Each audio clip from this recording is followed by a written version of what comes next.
Okay, so we're here in the Venetian and we're going to be answering the question, when is Macau opening up? A lot of people want to know that. So I'm just going to film in Macau, Venetian in Macau, and tell you all about it.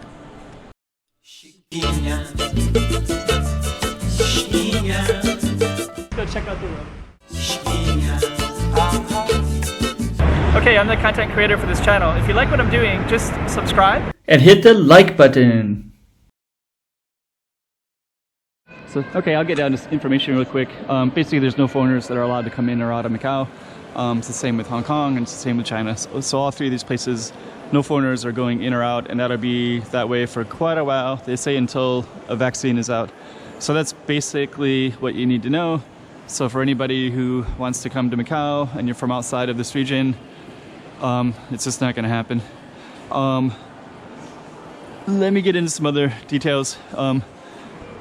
They are continually talking about a bubble. That means you have to get inside the bubble first, and the bubble is supposed to be Guangdong, Macau, and Hong Kong. And they've been talking about it for 5 months, and they've done nothing. Well, it's not. Hong Kong has done nothing. Macau and Zhuhai has made it available for if you're a Macau resident who has a residency in Zhuhai, you can go back and forth. And if you're a Zhuhai person, you can come here easily. But so basically there's almost well, not easily. They do a quota system, so it's not very easy at all. There's just a limited amount of people. So basically they're trying to open it up. So they're opening it up further to Guangdong, and I think there's 9 cities they're opening it up to. So that means that they can come to Macau. So I think some of the tourists that we see might be from mainland China, from Guangdong part of mainland China, but nobody else is coming in. So. And basically there's a lot of foreigners that are stuck. There's a lot of them that are paying rent and they just happen to be out of Macau. Some of them just went as nearby as Hong Kong, and then the borders closed on them. So they might be a foreigner who has an apartment here that also has a job here, and they're paying rent here, and they can't come back. If they can't come back, then what are the chances of having some tourists from America or Europe coming in is going to take forever. Can you imagine that? You're paying rent and you have a job here, and you're not allowed to cross a bridge. But basically that bridge, there's a bridge between Hong Kong and Macau. That bridge is closed.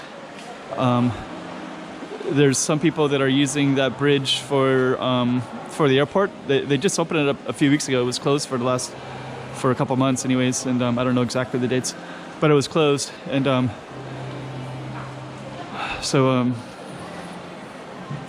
yeah, and there's basically no ferries. The ferries closed in February, so there's been no ferries at all between Macau and Hong Kong. The airport's essentially closed. I've went in there and filmed a couple times. I'll find, flights. There might be one flight a day that's going out, basically just bringing people out of Macau and bringing it back to usually mainland China. It doesn't really go much further than that. So basically, it's a very hopeless, frustrating feeling for quite a few people.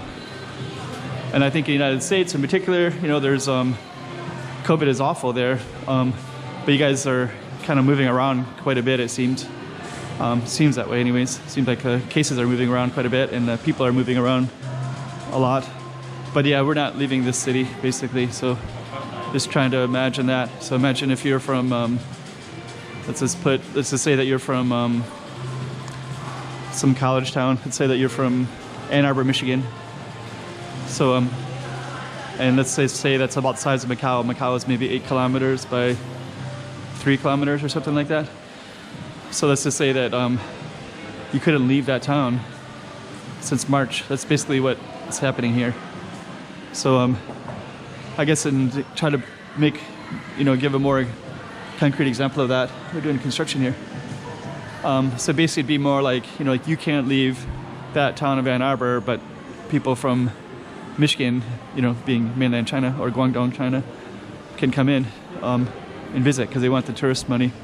So, but it's only, well, anyways, I'm gonna try not to feel stressed about it. But basically, that's what's happening here. Is there's nobody coming in or out, and it seems like that'll be that for quite a long time. It's actually pretty frustrating because I remember even 4 or 5 months ago they were talking about people taking antibody tests And then if they've had it already, then they might be able to be free to travel, which would open up the economies if they could at least travel. But that's not even happening either. It's basically like they just kind of dropped the ball and everything. There's just no movement around here at all. So yeah. I keep reading about all the. I read of tons of solutions back in January, February, March, and all those things have just there's like nobody who's initiating them. So each country does their own thing, and then a lot of them do it really poorly. So sometimes they'll move people from. There's like flights that come in from different places, and they'll come into Macau, and they'll come into Hong Kong. Sorry, and they'll be filled with COVID people. So they go, okay, I got a flight of 100 people coming in from UAE. Most of them are all Hong Kong residents because nobody else can come in, and then you got like 30 of them with COVID. So it's like people aren't like there's no countries are doing the responsible thing. They're just like throwing them in on the planes and infecting even more people. So it seems like as long as all these countries are being so irresponsible, and I was talking to a pilot about that exact thing because every time it feels like almost all of Hong Kong flights for the last 4 months have all been imported cases. So people who have Hong Kong residency and have the rights to come back, and then they have to do a quarantine, of course. But so they'll fly in on their plane, and then they'll like catch COVID from the plane, or they had it before and they weren't tested. And this just seems to be like a really universal thing. And the pilot was telling me that like Qatar is doing that, UAE is doing that. Like there's all these countries that are consistently and regularly sending over COVID cases. Like they don't want them to be in their numbers, but as long as all these countries are doing this kind of crazy thing, and then they arrive as a imported case, and then it creates higher numbers in Hong Kong, and then Hong Kong gets more shut off because their COVID cases are going up, but they're not local. They're all being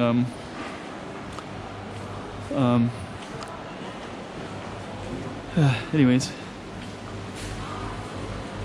Okay, so that's kind of the situation. So people are asking if people are going to be coming into Macau at any time soon internationally. No, not even close. We can't even get out of Macau. How are we going to let people in?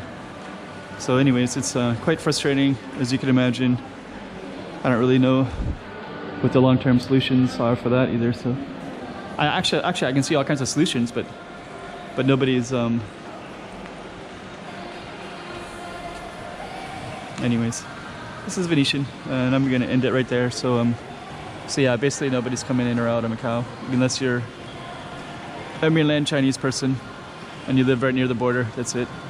Not even people from Hong Kong can come in, and that'll be that way until they create the bubble. And I heard there's all these problems. Like Hong Kong is dealing with so many other problems that they're not even interested in opening that up for even between Hong Kong and Macau.